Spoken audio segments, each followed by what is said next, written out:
Mi nombre es Efraín Lara Miralles y esta es una presentación sobre sionismo, el Estado secular de Israel, para el módulo Historia de Israel, impartido por el doctor Dwayne Miller para el máster en Teología FT9 en Alcobendas. En esta presentación vamos a atravesar dos bloques temáticos, uno de carácter histórico y otro con respecto al pensamiento, ideologías, teologías. En la parte histórica hablaremos de los antecedentes necesarios para entrar en contexto, definiremos y veremos el inicio del antisemitismo y el sionismo hasta el nacimiento, desarrollo y establecimiento del Estado de Israel moderno. En el siguiente apartado de pensamiento y teologías tenemos principalmente tres teologías que nos pueden servir para pensar. Aquí tenéis la bibliografía, a destacar el libro de Luis Suárez, Los judíos, que es la obra no teológica y secular que ha servido de contraste con el resto de títulos. Si queréis detalles con respecto a todo esto, la historia del pueblo judío de Werner Keller da incluso citas textuales de los protagonistas. Y para un recorrido escueto y sucinto a vista de pájaro, el Diccionario de Historia de la Iglesia Nelson hace un buen resumen al respecto. Destacaría también El judío errante de César Vidal, que pese a ser una novela, según el propio autor, ha querido incluir algunos detalles que no son de conocimiento tan extendido, pero que ha buscado que tuvieran su carácter histórico y real. Y la historia que presenta pues, es más fácil de leer y nos proporciona también una forma diferente de observar la historia del pueblo judío.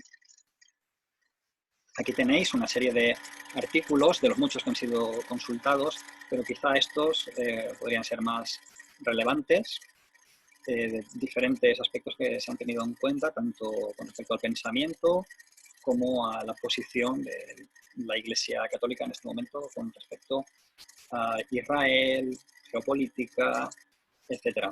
Sé que los links no se ven bien, así que voy a intentar ponerlos en la descripción del vídeo para que los podáis consultar si queréis. También me ha parecido muy interesante este documental en vídeo que podéis hallar en YouTube.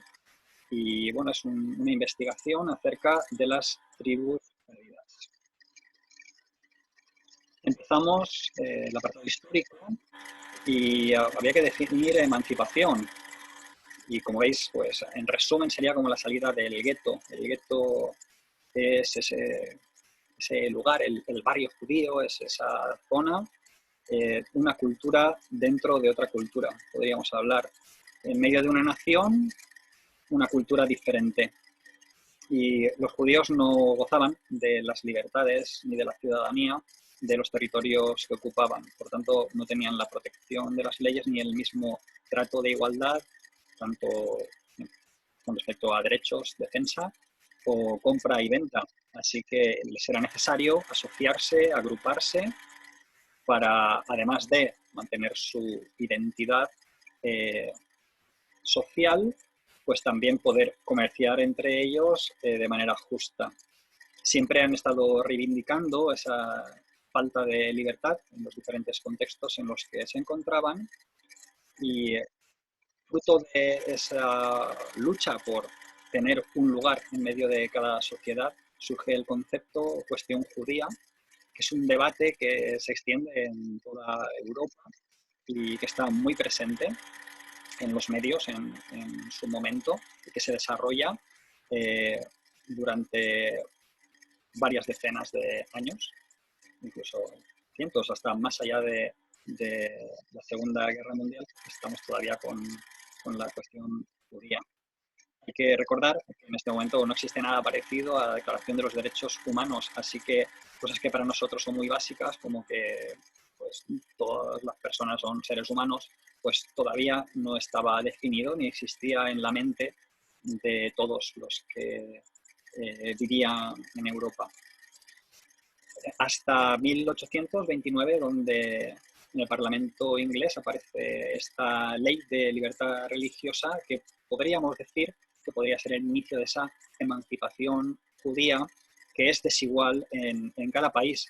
En cada país aparece en un momento diferente la declaración y la concesión de diferentes libertades. Lo que sí que es muy relevante para nosotros y para este trabajo es que con el inicio de esta emancipación y con el acceso de los judíos al panorama científico, cultural, económico, pues ellos explotan, proliferan en sus aportes al mundo del pensamiento, investigación, inventos, teorías. Bueno, todos sabemos de Albert Einstein, pero es que han habido muchísimos más. A mí me ha sorprendido al leer la cantidad de ideas, de aportes que les debemos a ellos y a la tecnología de la que disfrutamos hoy, pues viene de este momento en que se les dio un poco de libertad y ellos empezaron a pensar y a aportar en sus sociedades ciencia, pensamiento, investigación, economía. La prosperidad económica que alcanzaron, fruto de esta progresión y de este ascenso social, produjo, pues sí, una burguesía judía, y eso sí que fue no tan bien recibido en las sociedades que todavía veían con inferioridad a otras razas. Así que surgen las tensiones y empiezan a haber voces en contra y bueno, los judíos empiezan a ser culpables de los males que están sucediendo. Y es en 1879, pese a que rasgos y frases antisemitas podemos rastrearlas casi desde el siglo II, es en 1879 cuando Wilhelm Marr, precisamente hijo de un judío, funda la Liga Antisemita. Él acuñó el término antisemitismo y lo definió, y es en esta época además influenciado por la Ilustración, que el antisemitismo que antes simplemente era defendido y apoyado con argumentos sociales, religiosos, ahora se le intenta dar una cobertura científica, se intenta dar un carácter de demostrar biológicamente que el judío no está biológicamente capacitado para adaptarse a las sociedades europeas modernas. También se les culpa del crack económico y de usura, etc. Así que, bueno, si nos metiéramos en este tema, pues realmente se nos iría todo el tiempo y estos son solo prolegómenos. Sí, el sionismo empieza con Theodor Herzl, a ver si lo pronuncio ahora bien. Herzl, ahí está. Theodor Herzl, no fácil de pronunciar, ¿verdad? Y la explosión del antisemitismo en Europa, especialmente en Rusia, originó dentro del pueblo judío un fuerte movimiento de regreso a la tierra de Israel. Y desde 1885 se había fundado el movimiento de amor a Sion. Esto sería un antecedente al sionismo. Y en 1879 el visionario del Estado judío Theodor Herzl fundó la Organización Sionista Mundial en el primer Congreso Sionista celebrado en Basilea.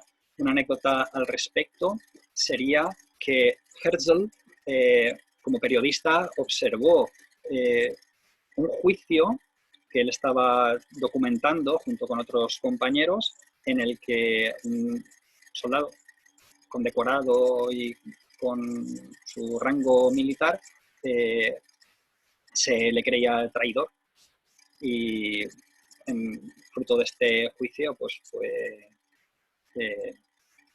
descondecorado y fue despojado de todos sus reconocimientos. Este acto de despojarle de sus galones para Herzl fue tremendamente despiadado y él no daba crédito ya al grado de disfrute que parecía encontrar en la humillación de una persona. Y al terminar el acto preguntó a sus compañeros periodistas si a ellos no les había impresionado que se tratara así a alguien que en definitiva, aunque hubiera sido un traidor a su patria, no dejaba de ser un ser humano. Y quisiera citar textualmente lo que le respondieron: no, esto es precisamente lo que él no es para los franceses. Ellos no ven en él a un ser humano, sino únicamente a un judío. Y donde empieza el judío, termina la caridad cristiana. Esto es injusto, pero nosotros no lo cambiaremos. Así ha sido siempre y así será siempre. En ese instante, dice Herzl, nació el sionismo. Así que, pese a que el movimiento empezó en Basilea, fue años antes, al contemplar esta injusticia, que nació en él la idea de dar el sionismo y de movilizar al pueblo judío al respecto. La corriente migratoria judía tomó cuerpo desde aquí. En 1850 no había en toda Palestina sino unos 12.000 judíos y hacia 1882 ya había 35.000. Las aldeas agrícolas comenzaron a multiplicarse, renació la vieja lengua hebrea y se fundó en Jerusalén la Universidad Hebrea. Al estallar la Primera Guerra Mundial en 1914, la comunidad judía de Palestina sumaba 85.000 personas. Esta guerra modificó la situación del país, pues Turquía, la potencia ocupante, en su calidad de aliada de Prusia, hizo de Palestina su centro de operaciones contra Egipto, ocupado por los ingleses. Las guerras árabes, animadas por el coronel Lawrence de Arabia, conocemos de las películas, desalojaron a los otomanos de amplios territorios, entre otros de la región siro-palestina, que quedó en manos de los ingleses a partir de 1917.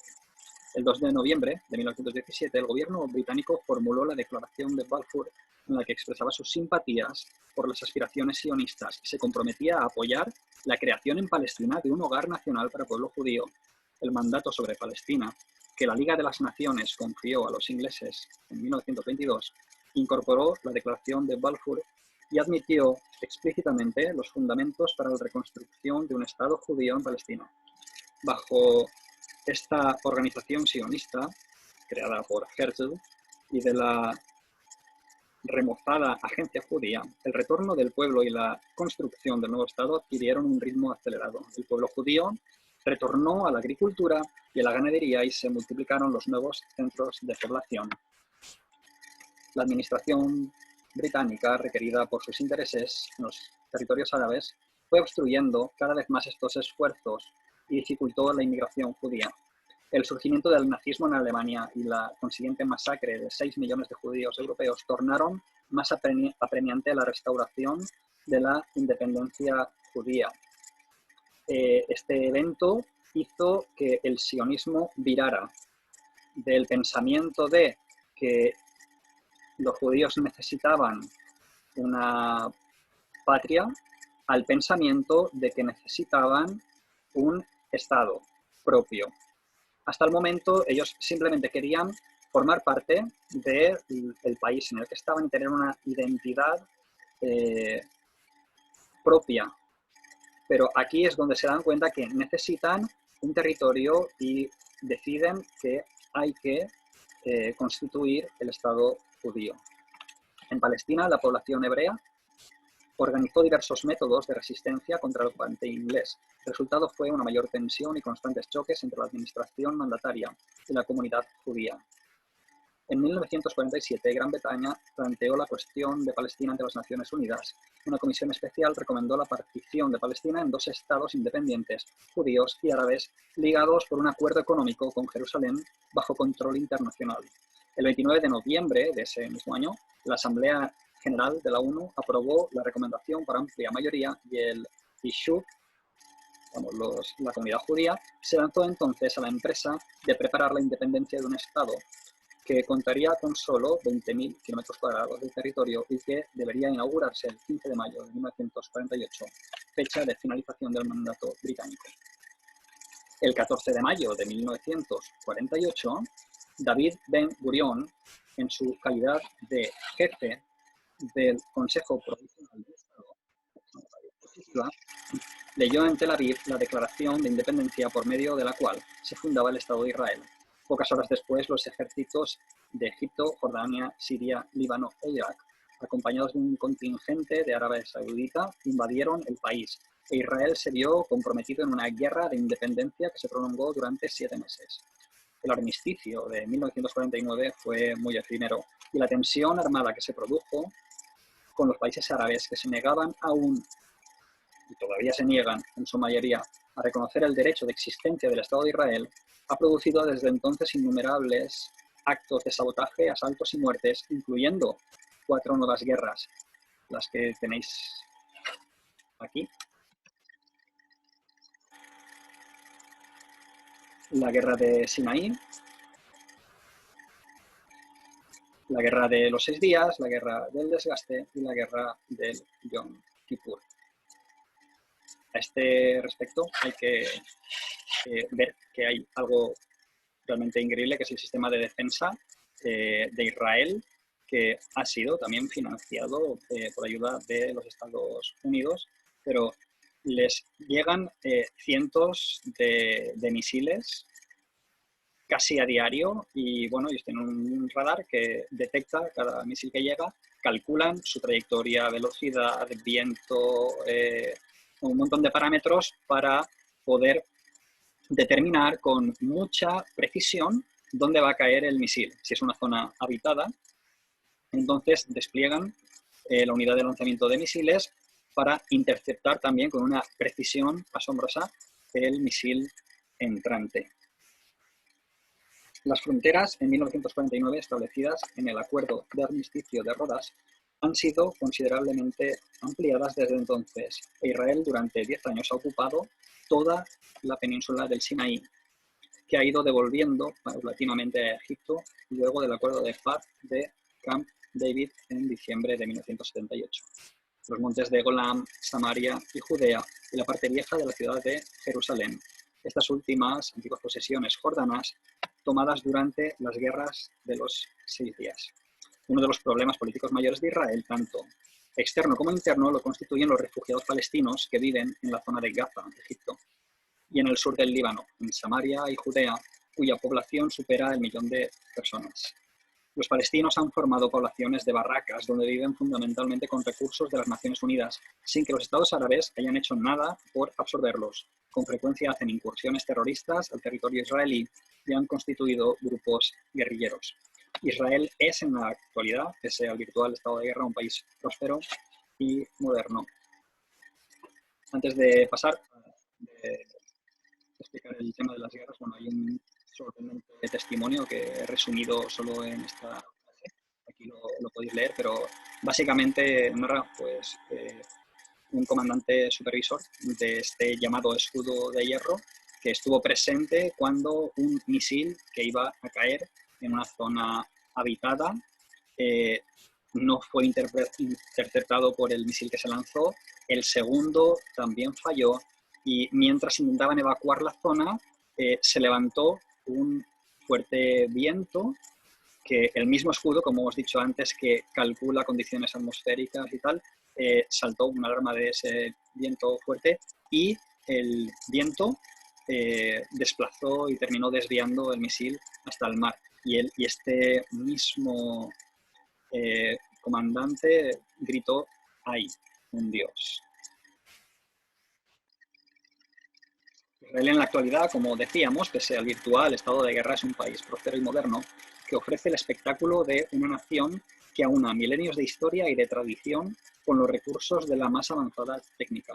Su población actual es de 3,5 millones de habitantes, entre los cuales se encuentran 500.000 de árabes israelíes y más de 1,5 millones de judíos inmigrantes venidos de numerosos países, pero fundamentalmente de las naciones del este de Europa, escapados muchos de ellos del holocausto nazi y de los países árabes. La instalación de ese inmenso contingente de inmigrantes, a los que hubo que dar habitación y trabajo, enseñarles el hebreo moderno y habituarlos a una nueva forma de vida, ha representado un esfuerzo titánico. Con la forja del hebreo moderno, debido al tenaz esfuerzo de Eliezer ben Yehuda, Israel protagonizó el caso único en la historia de la lingüística del renacimiento de un idioma no hablado desde hacía más de 2 milenios. El sistema de gobierno es parlamentario.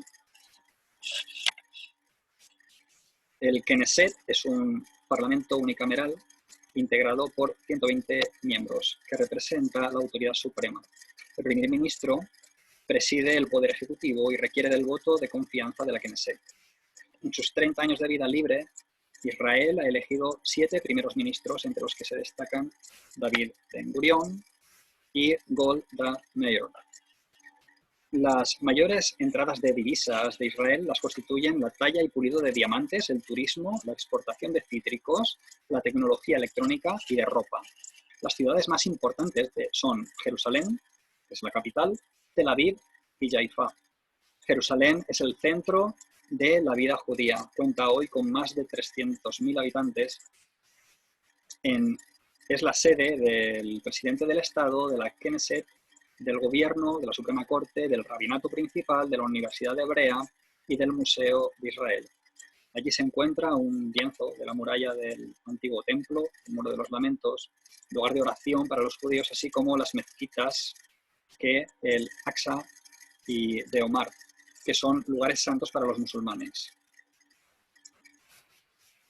La educación constituye en Israel el tercer rubro por su volumen en el presupuesto de la nación y solo es precedida por el presupuesto de defensa y de vivienda.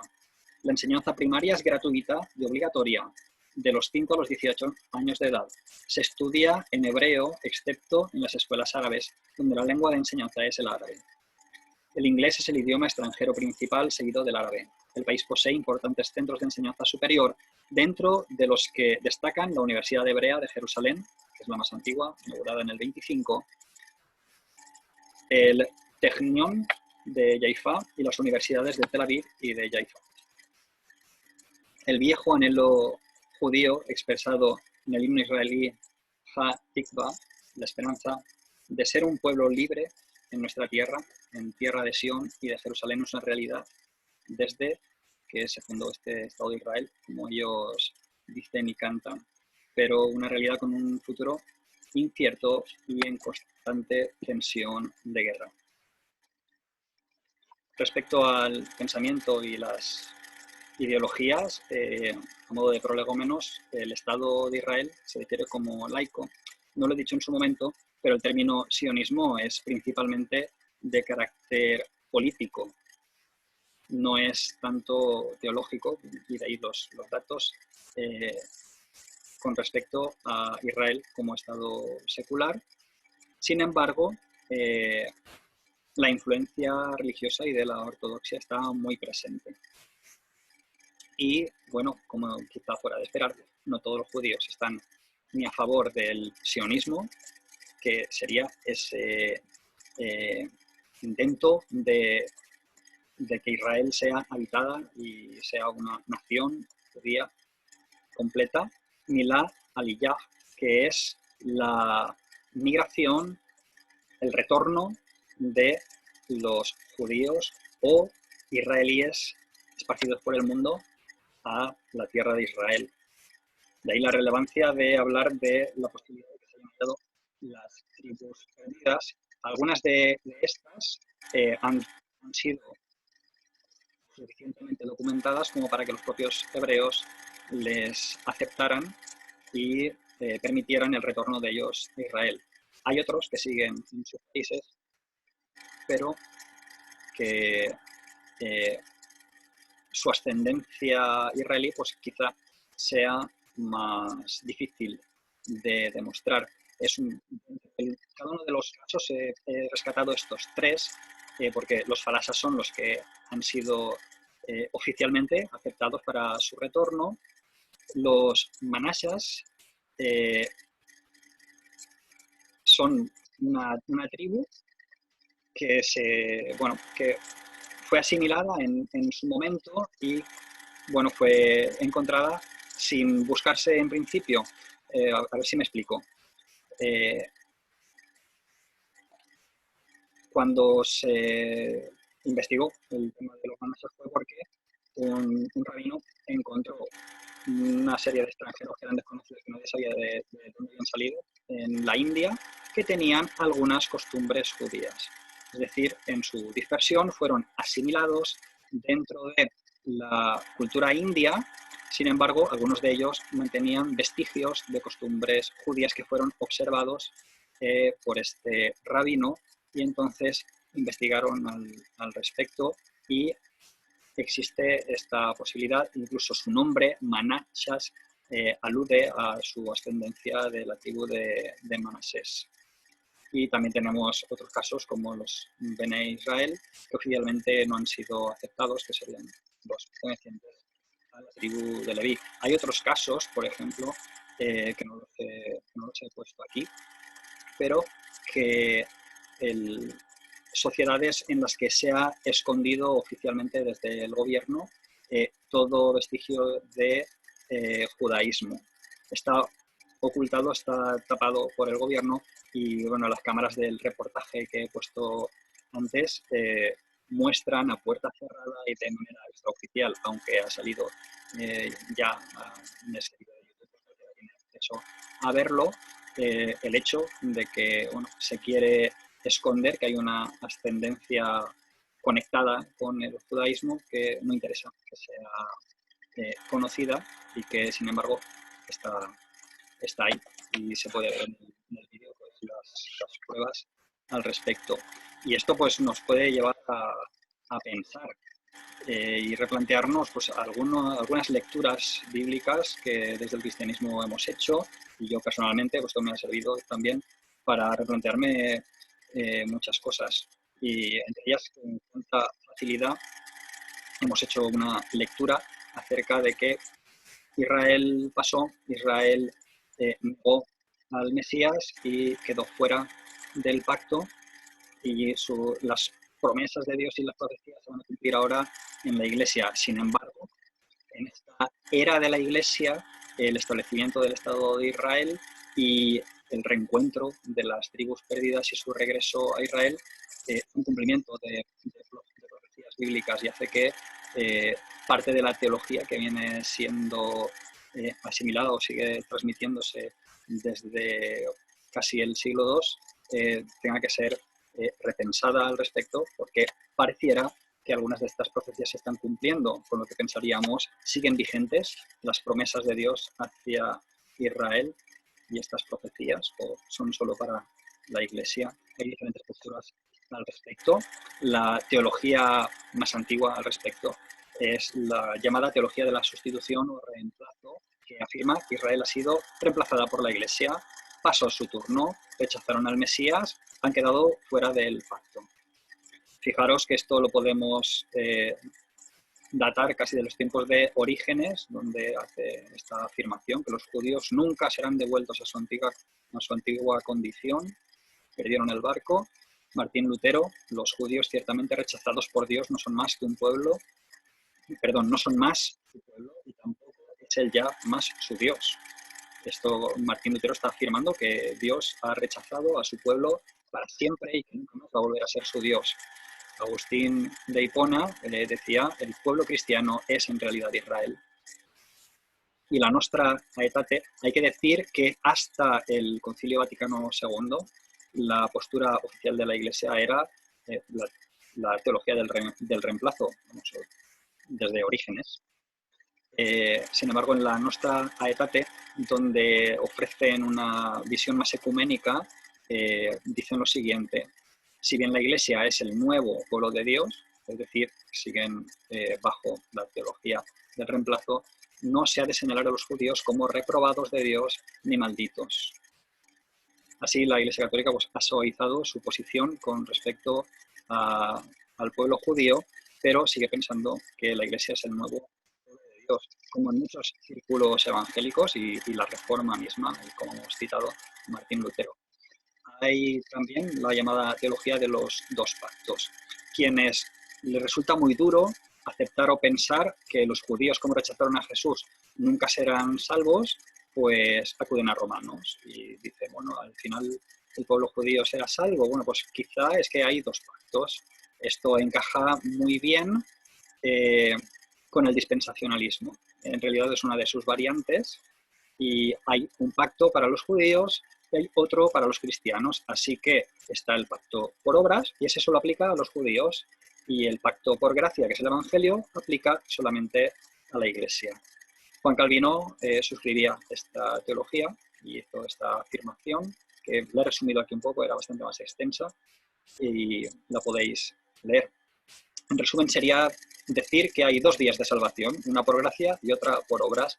La de obras es exclusiva del pueblo judío y en los gentiles tenemos la vía por gracia. Esto también tiene una tensión evidente y es que la misma Biblia afirma pues, que por obras nadie puede salvarse. Entonces, aquí hay un conflicto en este pensamiento. Y luego están también las teologías monoaliancistas. Estas también tienen multiplicidad de colores y, como veis, estoy poniendo teologías porque es que hay un degradado de grises y de matices entre diferentes formulaciones al respecto, tanto en esta como en la de los dos pactos, que es realmente muy diversa. Y lo que vendría a decir es que el nuevo pacto pues, continúa, se completa, se extiende o fluye desde el primero.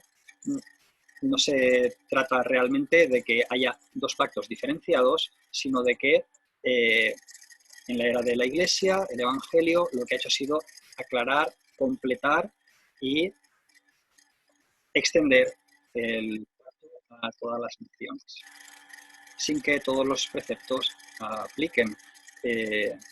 Aquí pues también nos encontramos con dificultades, porque donde trazas qué cosas del antiguo pacto aplican y qué cosas del antiguo pacto no aplican con la era de la Iglesia o con la gracia.